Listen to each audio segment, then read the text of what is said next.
खुलुमबाय गोजोन फुंबिलिनि गासैबो बड'लेण्ड बुब्लिनि अनसायगिरिफोरखौ बरायग्रोबाय।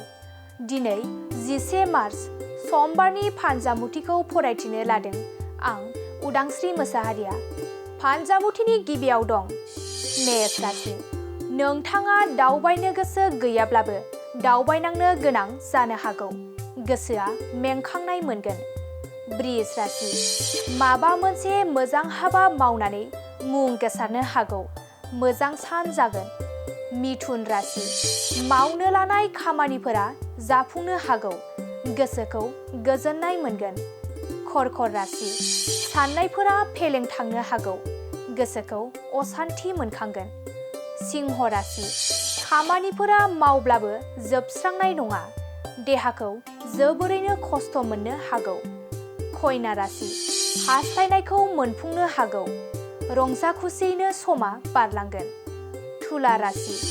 माबा मोनसे हाबा मावनो लानायाव नोंथांखौ गुबुना हेफाजाब होगोन। मोजां सान जागोन। वृश्चिक राशि। मानिबा जाहोनाव नोंथाङा गावनि लोगोजों एना एनि जालायनो हागौ। गाज्रि सान। धनु राशि। मोननो लुबैनाय बेसादखौ मोनफुंनाय नङा। दुखुनि सान जागोन। मकर राशि। सुथुरा नोंथांखौ नाख्रेबनो नाजागोन। सांग्राङै थानाया गाहाम जागोन। कुम्भ राशि। दोहोन दौलत जोबस्रांलांनो हागौ। साना जेथोगोनां जागोन। मीन राशि। गोबावनिफ्रायनो नाजाथाबनाय थांखिया जाफुंसारगोन। गोसोआ जोबोरैनो रंजाखांगोन। मोजां सान।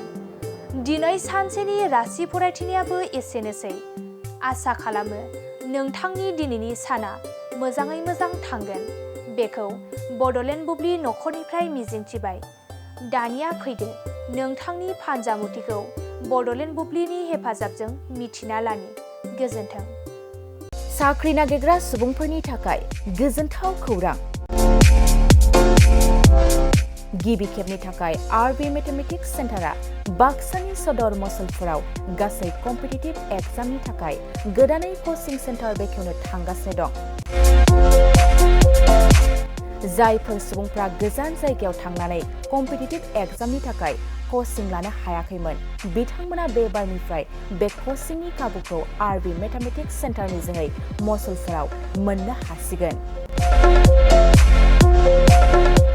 बे कचिं सेन्टाराव बिथांमोना direct recruitment, 3rd and 4th grade, railway, SSC, army GD, Agniveer, bank, police आरो टेट आनजादफोराव जिरायनो हानाय बायदि रोंगौथि गोनां फोरोंगिरिजों फोरोंथाय होनाय जागोन।